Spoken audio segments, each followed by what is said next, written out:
कार्यक्रम के दिखैया छत्तीसगढ़ के जम्मू किसान भाई बहनी हो तू हर मन के स्वागत है और जय जोहार है। संगवारी हो आज तो मैं यही कही हूँ, अब संगी मिल के जीव उपज बढ़ाबो, अब संगी मिल के जीव उपज बढ़ाबो, नवा ज्ञान नवा तकनीक, नवा ज्ञान नवा तकनीक लाई अपनाबो, अब संगी मिल के जीव उपज बढ़ाबो।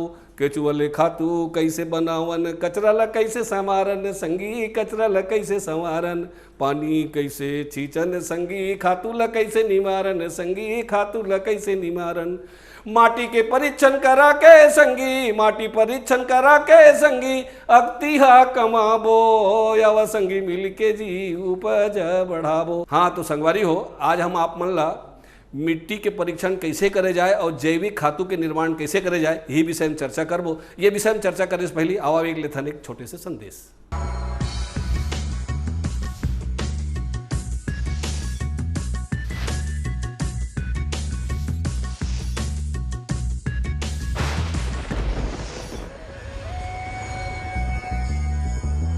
अब जब पौध का रोपण हो चुका है किसान भाइयों, तो इसको लगभग जो हम कहना चाहिए NPK नाइट्रोजन, फास्फोरस और पोटाश, इसका 50-50 और 100 की रेशियो में, मतलब प्रथम वर्ष का अगर हमने प्लांटेशन किया तो 50-50 ग्राम हम NPK नाइट्रोजन और फास्फोरस और 100 ग्राम अगर पोटाश देंगे तो ये पौधों की वृद्धि अच्छी करेगा। धीरे धीरे जैसे ही पौधा 1 वर्षीय द्विवर्षीय होता है तो हमको पोटाश की मात्रा बढ़ानी होती है, क्योंकि अगर पोटाश की मात्रा बढ़ाने से हमारे जो मुनगा में जो फलियाँ लगेंगी वो बहुत, उसका उत्पादन बढ़ाने में वो मदद करेगा उनका, और उस समय फिर नाइट्रोजन की मात्रा कम करनी रहती है। तो जैसे प्रथम वर्ष में आपने 100 ग्राम दिया है तो अगले साल उसी पौधे को 150 ग्राम दीजिए, 200 ग्राम दीजिए, इस तरह धीरे धीरे खाद की मात्रा बढ़ाते जाइएगा। संगी हो, संदेश के बाद आप मन के फिर से स्वागत है। तू मन जाना तो संगी हो कि आबादी दिनों दिन बढ़त जाते, भूइयाँ ओतके है, रुख राई घलो कम होत जाते, जेखर से हमार माटी के जो गुणवत्ता है तो उन खराब होत जाते, कई प्रकार के गैस मन घलो हमन भूइयाँ में पूरा भरत जाते। एकरे स्थिति संगी हो माटी के परीक्षण कराना बहुत जरूरी है। काबर जब माटी के परीक्षण करबो तो हमार उपज बढ़ी, तो जो हमार बढ़त जनसंख्या है तेखर पूर्ति खाना के हो सकत संगी हो। ओकरे स्थिति माटी के परीक्षण कैसे करे जाए ये विषय में जानबो। संगे संग में यहू जानबो कि काबर के हमन नानम प्रकार के खातू डाल के अपन भूइयाँ बहुत कठोरी कर रहे हैं, तो जैविक खातू जो है तेन आज की दुनिया में बहुत ज़्यादा उपयोगी माने जाते। तो जैविक खातू के निर्माण कैसे करे जाए, तो सबसे पहले जानथन संगवारी हो कि माटी के परीक्षण करे के का महत्व है तेला पहली जानथन। और ये विषय के विशेषज्ञ के रूप में हमारे बीच में आए हमें डॉक्टर कुणाल चंद्राकर, कृषि विज्ञान केंद्र महासमुंद के। आओ उखर से जानकारी लेथन। नमस्कार किसान भाइयों, उन्नत खेती और अधिकतम फसल उत्पादन के लिए आज की जो सबसे बड़ी आवश्यकता है वो है मृदा स्वास्थ्य परीक्षण। मृदा स्वास्थ्य परीक्षण अगर किसान भाई कराते हैं तो उन्हें अपने खेत की मृदा की सही स्थिति के बारे में जानकारी प्राप्त होती है कि कौन सा पोषक तत्व कितनी मात्रा में उपलब्ध है और इन पोषक तत्वों की कमी होने पर इसे कैसे पूरा किया जा सकता है। मृदा स्वास्थ्य परीक्षण के द्वारा किसान भाई ये जान सकते हैं कि पोषक तत्व उस खेत की मृदा में कम है या पर्याप्त मात्रा में है या अधिकतम उसकी उपस्थिति है। ऐसी स्थिति को जानकर किसान भाई मृदा परीक्षण के उपरांत, परिणाम के उपरांत खाद एवं उर्वरकों का प्रयोग करते हैं, जिससे अधिकतम फसल उत्पादन प्राप्त होता है, साथ ही साथ मृदा की स्थिति भी अनुकूल बनी रहती है। तो निश्चित रूप से किसान भाइयों को मृदा स्वास्थ्य परीक्षण कराना चाहिए। संगी हो, ये तो इस अभी जानकारी पायन हमन हा कि माटी के परीक्षण के का महत्व है और का लाभ है तेनला। अब आओ जानथन कि माटी के परीक्षण कौन विधि से करे जाए, कहाँ से माटी ले जाए, कैसे ओला लेके जाए, कहाँ लेके पहुँचाया जाए, का करे लगी, आओ ये जानथन। मृदा स्वास्थ्य परीक्षण के लिए सबसे पहले हमें मृदा का नमूना लेने की आवश्यकता होती है, जो कि एक बहुत ही महत्वपूर्ण काम है। इस कार्य के लिए सबसे अनुकूल जो मौसम होता है वो होता है गर्मियों का मौसम। गर्मियों का मौसम में ज़्यादातर खेत खाली रहते हैं और मृदा में नमी की भी कमी रहती है। ऐसी स्थिति में मृदा का नमूना लेने का ये सबसे उपयुक्त समय होता है। इस समय मृदा का नमूना लेते समय हमें कुछ बातों का ध्यान रखना है। हमें समतल खेत का चयन करना है। खेत का चयन करने के पश्चात 8 से 10 जगहों से हमें मृदा का नमूना लेना है। हमें एक बात का ध्यान रखना है कि जो खेत के मेड़ हैं वहाँ से हम नमूना न लें, पेड़ के नीचे से हमको नमूना नहीं लेना है, सिंचाई की नालियाँ अगर गई हुई है खेतों में वहाँ से हम नमूना ना लें, खेत के मेड़ के एकदम किनारे के भाग से हम नमूना ना लें। नमूना लेने के लिए स्थान का चयन करने के पश्चात उस जगह से हम खरपतवार, घास फूस और जो पुरानी फसलों के जड़ हैं उनको अच्छी तरह से हटा लें। अगर उस स्थान पर कंकड़ पत्थर हैं, कंकड़ पत्थर को हम हटा लें। उसके पश्चात उथली जड़ वाली फसलों के लिए हमको 15 सेंटीमीटर गहराई से नमूना लेना है, और अगर गहरी जड़ वाली फसलें किसान भाई लगाना चाह रहे हैं तो उसके लिए हम 30 सेंटीमीटर की गहराई से भी नमूना ले सकते हैं। इसके लिए हमें अंग्रेजी के वी आकार का, जो स्थान हमने चयन किया है वहाँ पर अंग्रेजी के वी आकार का हमको गड्ढा बनाना है सभी जगहों पर। तत्पश्चात खुरपी या फावड़े की सहायता से उस वी आकार से दोनों तरफ से हमको थोड़ा थोड़ा मृदा का नमूना हमको एकत्रित करना है। इसके पश्चात हर जगह से हम ये प्रयास करें कि आधे से 1 किलो हम नमूना एकत्रित कर लें। नमूना एकत्र करने के पश्चात उसको हम साफ़ प्लास्टिक की थैली या प्लास्टिक के तसला में उसको हम रख लें। प्रयास करें कि खाद के बोरे या दूसरे जंग लगे वस्तुओं का हम प्रयोग ना करें, क्योंकि इससे हमारा मृदा परीक्षण का परिणाम प्रभावित हो सकता है। नमूना एकत्रित करने के पश्चात हम उसको छांव वाले स्थान पर ले आएं। लाने के पश्चात उसको अच्छे प्रकार से सुखा लें। सुखाने के पश्चात उसको हम कूट लें, बारीक कर लें। बारीक करने के पश्चात हमको उसको छन्नी से छानना है। छानने के समय अगर उसमें कंकड़ पत्थर हमको नज़र आते हैं उसको हम अच्छे से हटा दें। तत्पश्चात हमारे पास जो बारीक मृदा का नमूना बचता है उसे हम साफ़ पॉलीथीन में या मृदा नमूना एकत्रित करने के बैग उपलब्ध होते हैं उसमें हम उसको इकट्ठा कर सकते हैं। अगर ये बैग हमारे पास उपलब्ध नहीं है तो हम साफ़ पॉलीथीन का भी उपयोग कर सकते हैं। तत्पश्चात किसान भाइयों को एक बात का विशेष रूप से ध्यान रखना है, किसान भाई अपनी सारी जानकारी उसमें डालें। जैसे किसान का नाम, एक पर्ची किसान भाई बना लें, उसमें किसान का नाम, पिता का नाम, नमूना लेने की तिथि, खेत की स्थिति असिंचित है या सिंचित है, पिछली फसल किसान भाइयों ने क्या लगाई थी, आगामी फसल वो कौन सी लेना चाह रहे हैं। इसके अलावा उस किसान भाई अपना आधार नंबर, मोबाइल नंबर, और एक बहुत महत्वपूर्ण बात जो आजकल आवश्यक हो गई है, अक्षांश और देशांश किसान भाइयों को उस भूमि का लेना पड़ेगा। क्योंकि जब हम सॉइल हेल्थ कार्ड या मृदा स्वास्थ्य कार्ड उस मृदा नमूने का प्राप्त करते हैं तो उसमें उस ज़मीन की भू स्थिति की अक्षांश एवं देशांश की मांग की जाती है। इसके बिना मृदा स्वास्थ्य कार्ड बनने में समस्या आ सकती है। इसके लिए किसान भाई अगर स्मार्टफोन का उपयोग करते हैं तो गूगल प्ले स्टोर में वो जाकर GPS कोऑर्डिनेट नामक एप्लीकेशन को डाउनलोड कर लें, और उसको डाउनलोड करने के पश्चात वो उस भूमि में जाकर खड़े हो जाएं जहां से उन्होंने नमूना लिया है। मोबाइल एप्लीकेशन ऑन होने के पश्चात वो अक्षांश या देशांश में हमको जानकारी दे देता है, भू स्थिति की जानकारी दे देता है, जो कि जिसे हम लॉन्गिट्यूड या लैटिट्यूड भी के नाम से भी जानते हैं, जो E और N में हमें जानकारी देता है।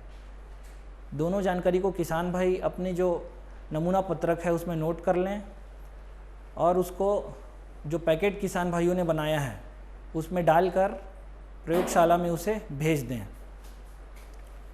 प्रयोगशाला में भेजने के पश्चात आगे प्रयोगशालाओं में उस मृदा नमूने का परीक्षण किया जाता है। इसके लिए बहुत सारी मशीनरीज और इक्विपमेंट प्रयोगशाला में उपस्थित होते हैं। वहाँ परीक्षण आजकल किसान सरकार ने बहुत अच्छी व्यवस्था की है, और हर ब्लॉक स्तर पर मृदा परीक्षण प्रयोगशालाओं की स्थापना कर दी गई है। किसान भाइयों की पहले समस्याएं होती थी कि मृदा नमूना देते थे और मृदा का जो परीक्षण परिणाम है वो सही स्थिति में सही समय पर मिल नहीं पाता था। इसलिए अब ब्लॉक स्तर पर भी इनकी स्थापना कर दी गई है, और सही समय पर किसान भाइयों को मृदा परीक्षण का परिणाम सॉइल हेल्थ कार्ड के रूप में प्राप्त हो जाता है। किसान भाई अपने मृदा नमूने को सीधे ब्लॉक स्तर पर जो प्रयोगशालाएं हैं वहां जाकर दे सकते हैं, या कृषि विस्तार अधिकारियों के माध्यम से किसान भाई उन नमूने को प्रयोगशालाओं में पहुंचा सकते हैं। प्रयोगशाला में उस मृदा नमूने का परीक्षण होने के उपरांत सॉइल हेल्थ कार्ड के रूप में किसान भाइयों को उसका परीक्षण परिणाम प्राप्त होता है, जिसमें 12 प्रकार के पैरामीटर्स की जानकारी किसान भाइयों को दी जाती है, जिसमें मुख्य रूप से मृदा का पीएच, मृदा की विद्युत चालकता, मृदा में कार्बनिक कार्बन या ऑर्गेनिक कार्बन की स्थिति, मृदा के मुख्य पोषक तत्व जैसे नाइट्रोजन, स्फुर, पोटास, द्वितीयक पोषक तत्व सल्फर और सूक्ष्म पोषक तत्व जिसे माइक्रोन्यूट्रिएंट के नाम से भी जाना जाता है, जैसे iron, manganese, copper, zinc, boron इत्यादि की जानकारी किसान भाइयों को मिल जाती है। मृदा स्वास्थ्य पत्रक किसान भाइयों को हिंदी में प्राप्त होता है। बहुत ही उपयोगी और सुविधाजनक है ये मृदा स्वास्थ्य पत्रक। किसान भाई उसे अच्छे से पढ़ें, समझें और इसमें सारी जानकारी किसान भाइयों को उपलब्ध होती है। अगर किसान भाई धान की फसल लगाना चाहते हैं तो उपज के अनुसार किसान भाइयों को इसमें कितनी मात्रा में खाद एवं उर्वरकों का प्रयोग करना है, साथ ही जैव उर्वरकों का प्रयोग करना है, ये सारी जानकारी मृदा स्वास्थ्य पत्रक में किसान भाइयों को मिल जाती है। किसान भाइयों को मृदा स्वास्थ्य कार्ड के द्वारा ये पता चल जाता है कि पोषक तत्वों की खेत में क्या स्थिति है। अगर नाइट्रोजन की कमी है तो उसे हम कैसे पूरा कर सकते हैं, फास्फोरस अगर मध्यम स्थिति में उपलब्ध है या पर्याप्त मात्रा में उपलब्ध है तो हमको आगामी फसल के लिए कितनी मात्रा में पोषक तत्वों का उपयोग करना है, उर्वरकों का उपयोग करना है, इसकी मात्रा इसकी हमें जानकारी मिल जाती है। अगर किसी सूक्ष्म पोषक तत्व की कमी हमको देखने को मिलती है मृदा परीक्षण कर परिणाम में, तो मृदा स्वास्थ्य कार्ड के द्वारा हमको कितनी मात्रा में उन सूक्ष्म पोषक तत्वों का उपयोग करना है और कितनी मात्रा में जैविक खाद या जो बायो फर्टिलाइज़र है उसका उपयोग करना है, ये सारी जानकारी किसान भाइयों को मिल जाती है। तो किसान भाई आवश्यक रूप से इस मृदा स्वास्थ्य कार्ड को पढ़ें, समझें और इस मृदा स्वास्थ्य कार्ड के हिसाब से किसान भाई अपने खेतों में पोषक तत्वों का उपयोग करें। इससे ये लाभ होगा कि संतुलित मात्रा में हमें मृदा को पोषक तत्व प्राप्त होंगे, फसल को अधिकतम लाभ होगा, मृदा का स्वास्थ्य भी अच्छा बने रहेगा, मृदा की भौतिक स्थिति सुधरेगी, उसमें जल धारण क्षमता बढ़ेगी, फसलों का विकास भी अच्छा होगा। इन सब बातों का ध्यान रखते हुए किसान भाई अगर मिट्टी परीक्षण के उपरांत सॉइल हेल्थ कार्ड के हिसाब से पोषक तत्वों का उपयोग करते हैं तो उन्हें अधिकतम लाभ प्राप्त होगा। अब बात आती है मृदा परीक्षण कहाँ कराएं। मृदा परीक्षण कराने के लिए नज़दीकी कृषि विज्ञान केंद्र में मृदा परीक्षण प्रयोगशालाओं की स्थापना की गई है। किसान भाई वहाँ से मृदा परीक्षण करा सकते हैं। इसके अलावा कृषि एवं जैव प्रौद्योगिकी विभाग के भी मृदा परीक्षण प्रयोगशालाएं हर ब्लॉक स्तर में उपलब्ध हैं। वहाँ किसान भाई नमूनों को ले जाकर उसका परीक्षण करा सकते हैं। मृदा परीक्षण कराने के लिए किसान भाई अगर अन्न वाली फसलें लगाते हैं या दलहनी फसल लगाते हैं, ऐसी स्थिति में हर 3 वर्ष में किसान भाइयों को मृदा का परीक्षण कराना चाहिए। और अगर किसान भाई सब्जी वाली फसलें लगा रहे हैं तो हर वर्ष किसान भाइयों को मिट्टी का परीक्षण कराना चाहिए, क्योंकि उसमें पोषक तत्वों की अधिक आवश्यकता पड़ती है। इसलिए सब्जी वाली फसलों में प्रति वर्ष मृदा परीक्षण की सलाह दी जाती है। इसके अलावा इसमें किसी प्रकार के कॉस्ट की अभी आवश्यकता नहीं पड़ती है। शासन स्तर पर इसे मुफ्त में किसान भाइयों को मृदा परीक्षण कराकर मृदा स्वास्थ्य कार्ड उपलब्ध कराया जा रहा है। तो हाँ संगी हो, अभी हमन जाने हन माटी के परीक्षण से का फायदा हो सकत है। तुमन जाने हो कि हमन अगर सोच समझ के खातुल डारबो तो हम लोग कम खर्चा घलो होई, उत्पादन घलो ज़्यादा मिली। संगवारी हो, बिना माटी ला जांच कराए में हमन खेती करत आवत हन तो जैसे पाएन तैसने खातू ला माटी ला दवई डारत रहें और हमला फायदा जो है नहीं मिल पावत रही से, खर्चा ज़्यादा होए और कमाई है कम होती से। तो ये तो रही संगी हो माटी परीक्षण की जानकारी। अब आओ एक लेथन एक छोटे संदेश।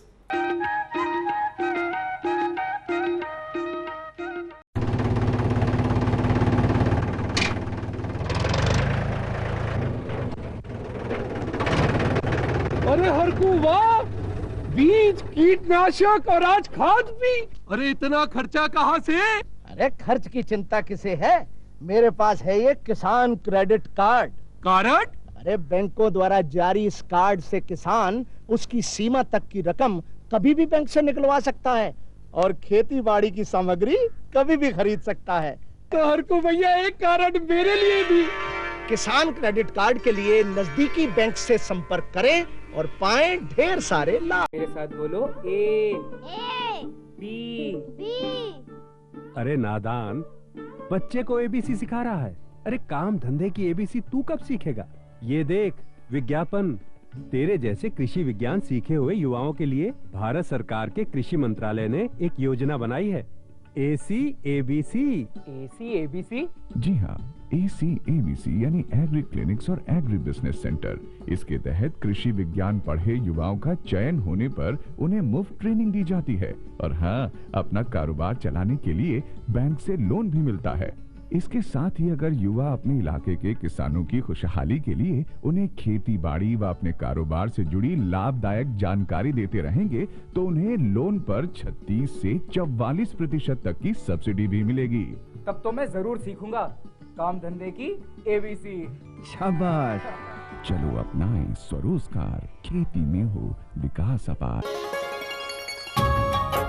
आप किसान भाइयों की खेती बाड़ी से जुड़ी हर समस्या का कृषि विशेषज्ञों द्वारा तुरंत समाधान। किसान कॉल सेंटर। आप भारत के किसी भी प्रदेश में रहते हो, कोई भी भाषा बोलते हो, आपकी समस्या चाहे फसल की बीमारी की हो, खाद की, पशुपालन की या कृषि से जुड़ी नई तकनीक की, अपनी समस्या का अपनी ही भाषा में समाधान पाने के लिए आप देश के किसी भी कोने से डायल करें 1551। विशेषज्ञ द्वारा आपको दी जाने वाली ये सलाह बिल्कुल निशुल्क है। ये सुविधा प्रातः 6 बजे से रात्रि 10 बजे तक निशुल्क उपलब्ध है। किसान कॉल सेंटर यानी 1551।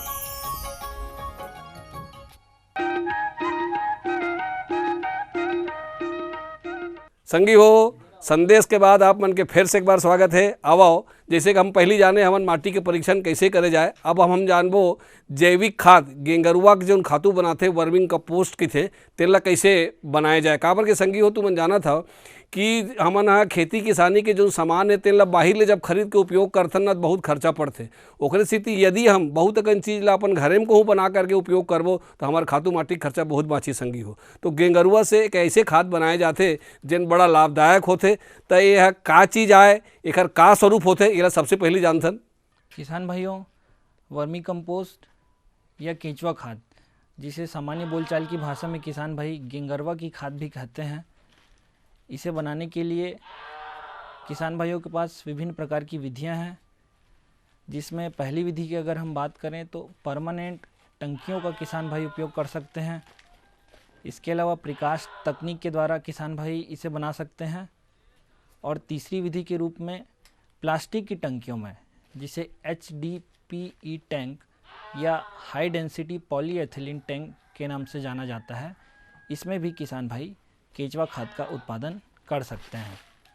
केंचुआ खाद का उत्पादन करने के लिए हमें कुछ विशेष सामग्री, जैसे मुख्य रूप से गोबर की खाद, जो कि केंचुए का मुख्य भोजन होता है, इसकी आवश्यकता होती है।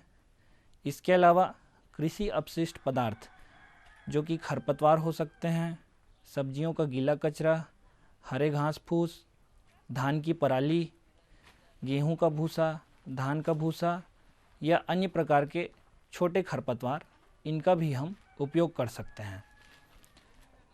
परमानेंट टंकियों में अगर किसान भाई केंचुआ खाद का उत्पादन करना चाहते हैं तो उसके लिए इसका एक आदर्श आकार होता है, साइज़ होती है, उसका पालन किसान भाइयों को करना पड़ेगा, जिसमें 10 से 12 फीट इसकी लंबाई दी जाती है, 4 से 5 फीट चौड़ाई होती है और लगभग 2 फीट इसकी ऊंचाई रखी जाती है। इसके अलावा किसान भाई अपनी सुविधा के अनुसार इन टंकियों के आकार को छोटा या बड़ा कर सकते हैं। प्रिकास्ट तकनीक में किसान भाई अगर इसका निर्माण करते हैं तो उसके लिए 8 फीट लंबी टंकियों की आवश्यकता होती है, चौड़ाई इसकी 4 फीट होती है और 2 से 2.5 फीट इसकी ऊंचाई रखी जाती है। और अगर प्लास्टिक की टंकियों में किसान भाई इसका निर्माण करते हैं तो 10 फीट इसकी लंबाई होती है, 4 फीट चौड़ाई और 2 फीट ऊंचाई होती है। इन सारी टंकियों में किसान भाइयों को खाद का निर्माण करते समय एक बात का विशेष रूप से ध्यान रखना पड़ेगा कि इसमें हमको शेड बनाने की आवश्यकता पड़ती है। अगर परमानेंट टंकियों में किसान भाई इसका निर्माण कर रहे हैं तो एस्बेस्टस की सीट लगाकर किसान भाइयों को इसको कवर करना पड़ता है, ढकना पड़ता है। अगर प्रिकॉस तकनीक से बना रहे हैं किसान भाई तो टेम्प्ररी शेड के रूप में वो बांस की बल्लियों और घास फूस के द्वारा उसको झोपड़ी नुमा आकार बना सकते हैं। और अगर प्लास्टिक की टंकियों में बना रहे हैं तो भी झोपड़ी नुमा आकार के द्वारा इसको कवर किया जा सकता है। अन्यथा पेड़ के नीचे जहाँ पर छांव वाले स्थान हो वहाँ पर भी प्लास्टिक की टंकियों में हम केंचुआ खाद को बना सकते हैं। केंचुआ खाद के लिए मुख्य रूप से गोबर की खाद, सड़ी हुई गोबर की खाद की आवश्यकता होती है और इसको चरणबद्ध तरीके से टंकियों को भरने की आवश्यकता होती है। सबसे पहले 6 इंच सड़ी हुई गोबर की खाद को हमें सबसे निचली परत के रूप में डालना पड़ेगा। इसके पश्चात कृषि अपशिष्ट पदार्थ जैसे वो खरपतवार या सब्जियों का कचरा या धान की पराली हो सकती है, उसे थोड़ा बारीक काट कर हम 6 इंच उसकी परत बना लें। तीसरी परत के रूप में हम फिर से गोबर की खाद तैयार करें 6 इंच का। चौथी परत के रूप में हम फिर से कृषि अपशिष्ट पदार्थों को डालें। 2 फीट की अगर हमारी टंकी है तो परत दर परत चरणबद्ध तरीके से हमें इसे भरना है। तत्पश्चात हमें इसमें नमी बनाकर रखने की आवश्यकता है। इसके लिए हम पानी देकर इन टंकियों को अच्छे प्रकार से गीला कर देंगे। इसके पश्चात इसमें केंचुआ डालना है हमें। इसके लिए विशेष प्रकार का केंचुआ आता है जिसे रेड वर्म भी कहा जाता है, जो कि भूमि में पाए जाने वाले केंचुए से अलग होता है। इसके लिए परीक्षण परिणामों से ये प्राप्त हुआ है कि आइसिनिया फोर्टिडा नाम की जो किस्म है उसका उत्पादन बहुत अच्छा है और बहुत तेज़ी से वो केंचुआ खाद बनाता है। तो कैसे संगी हो, आज के जानकारी बहुत लाभकारी वाले लगिस ना। काबर के घरे में कम खर्चा में कम जगह में हम ऐसा चीज़ के उत्पादन कर सकत हन जो हमार खेती ला तो बढ़ावेज करी और संगे संग में हमार धन के जो वृद्धि घलो करी संगी हो। अब संगी हो का है ते चिरई बन जा राजा मैं बूढ़ा था। अरे नहीं संगी हो, अब तो बढ़िया एक गीत और संगीत के टाइम है। मैं नहीं आवाज देखता ना एक बढ़िया छत्तीसगढ़ी गीत और संगीत।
अब जाए के बेरा होते दो विदा। जय जोहार।